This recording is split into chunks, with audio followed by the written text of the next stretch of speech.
We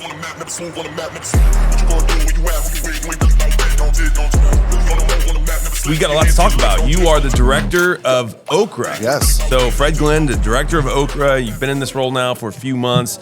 And I want to highlight what OCRA does, because a lot of people have no idea when they say OCRA, when you say OCRA, they think that they're talking about the vegetable. Right. Is it a vegetable? Well, it's a pepper. It's a pepper, yeah. Okay, it's so a pepper. that's usually what people think. Right. But that's not what we're talking about today. We're talking about the Indiana Office of Community and Rural Affairs. So OCRA happens to be an acronym. What we do at OCRA is we are the pass-through mainly for the Community Development Block Grants, which comes at $32 million a year.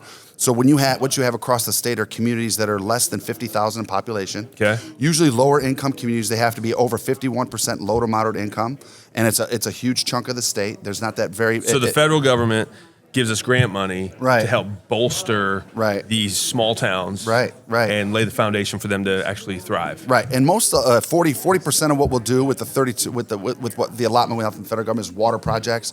There's a crumbling infrastructure across the state of Indiana right now when it comes to water, your wastewater, drinking water, and that type of thing. We're doing a lot of that. We're doing a lot of Main Street stuff.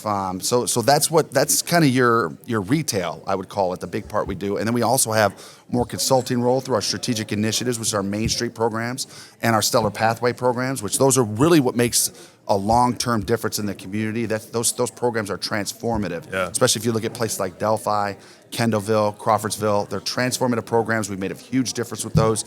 And Stellar, recently, all of our partners are currently intact for it. So we're going forward with those programs still. So explain Stellar and Main Street a little bit, because our listeners probably have no idea. This is the first they've ever heard of it. So what is Main Street with the Main Street program, and then what is the Stellar program that helps build off of that? Well, the Main Street program is basically you'll go into a Main Street that wants to have more businesses come in. They want better looking buildings. They want things like that. And OCRA will go in with a consultative role. And we have 4 different levels.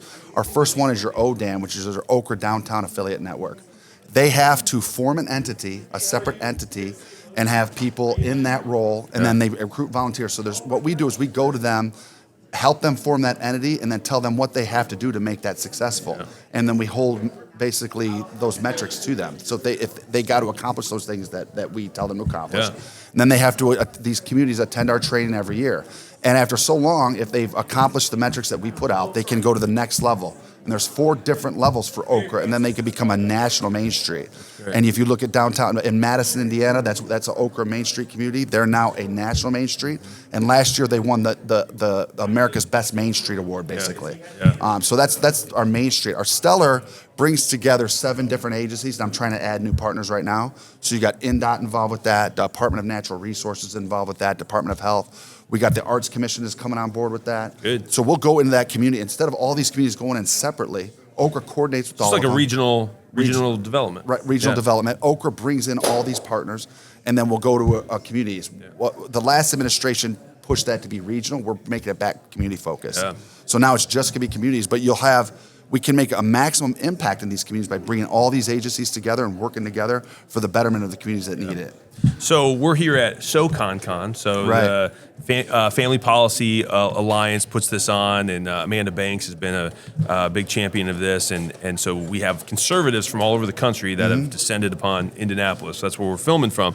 How does OCRA follow conservative values? How are you leading that organization from a conservative standpoint? Because you're a conservative, I'm a conservative. Right. We believe limited government. We believe, fiscal responsibility. We don't want to see government do everything for people. When somebody looks at OCRA, they say, well, isn't that just kind of, socialism, why is the government coming in and doing this anyway? How would you respond to that? Well, the biggest thing, think about this.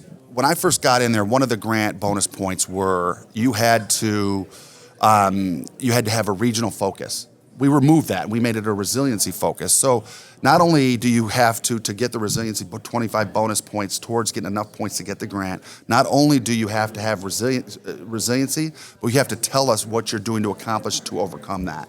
So we're not sitting there handing things out here with the Main Street programs, the Stellar Pathway programs, and with the resiliency bonus points that we just put into the grants. We're trying to say, look, we know you're in this position, but what are you doing to get out of this position? Yeah. So we're not just handing them things and walking away. Yeah. You know what I mean? We're sitting there with Main Street, we're working with them and trying to get them up to the next level, to the next level, to the next level. Good. With the resiliency points that are in the grants, we're saying, what are you doing to get yourself to the next level? So you don't need OCRA no more. Look at Tipton.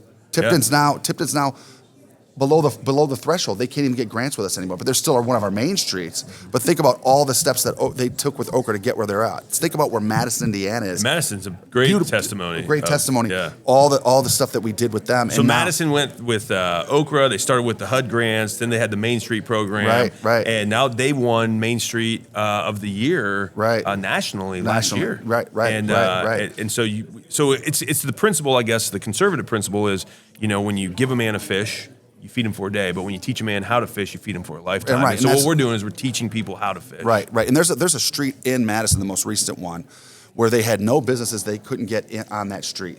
We did facade improvements on there. Now every single building's full. They got a mural across the street. It transformed that part of Madison. Yeah. And we're not going back there with that. They're not going to need it. But they're still a Main Street community, and their executive director is on the OCRA advisory board, which I have my first call on that today. Good. So we're working with these types of people, working with these communities. But like I said, it's teaching them to fish. Like you said, we're not sitting there handing money and walking away. There's steps. They're learning. They're moving along. They're getting better and better, and we're improving these communities. Is there a lot of competition for these grants? There is. We got more applying than what we have to give out for sure. Okay. I will say that. Yeah. So there is competition. So how would a small town, if we got commissioners or county councilors or even just community members that are like, hey, why we should have our community look into this? How would they look into it? Well, they would best thing they should do is go to the OCRA website and look for the map of the community liaisons. And you should start out contacting your community liaison, because we got 5 community liaisons. We got Northeast, Northwest, Southeast, Southwest, and then we got the middle belt, we call it now. Okay. So they just find out where their county is and then contact, and that community liaison has an email.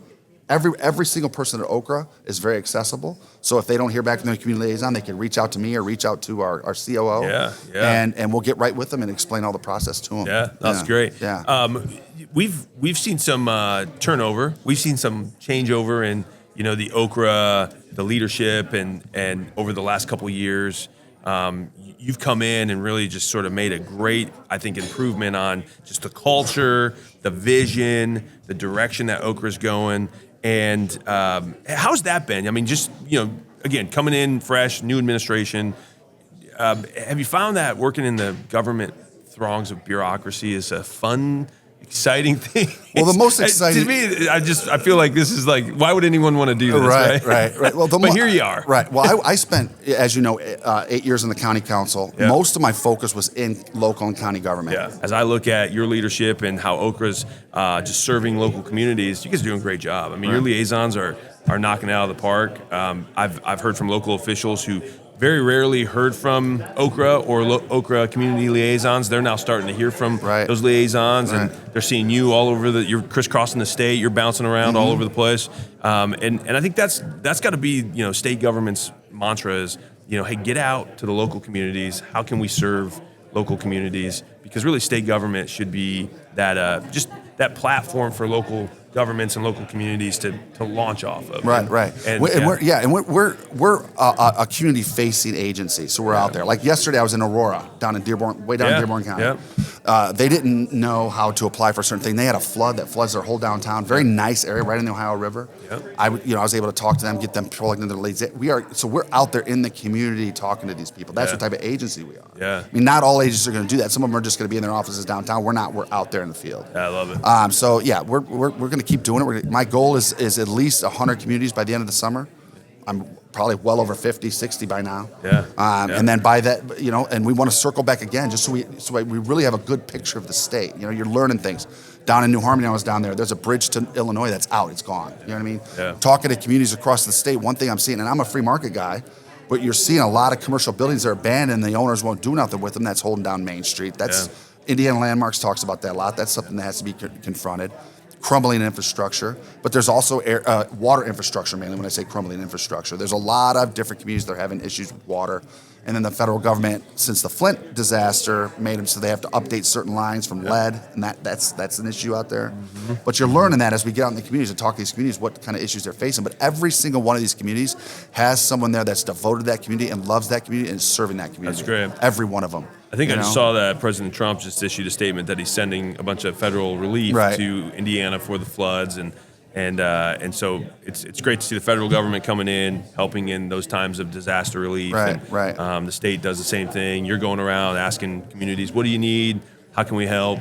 And then trying to pull the mechanisms that you have access to maybe help some of these communities launch into a greater tomorrow. I mean, that's really got to be the vision. I think you're doing a great job, Fred. You love to, personally, I've known you for a while, but you're a big outdoorsman. You love to hike. You love to go.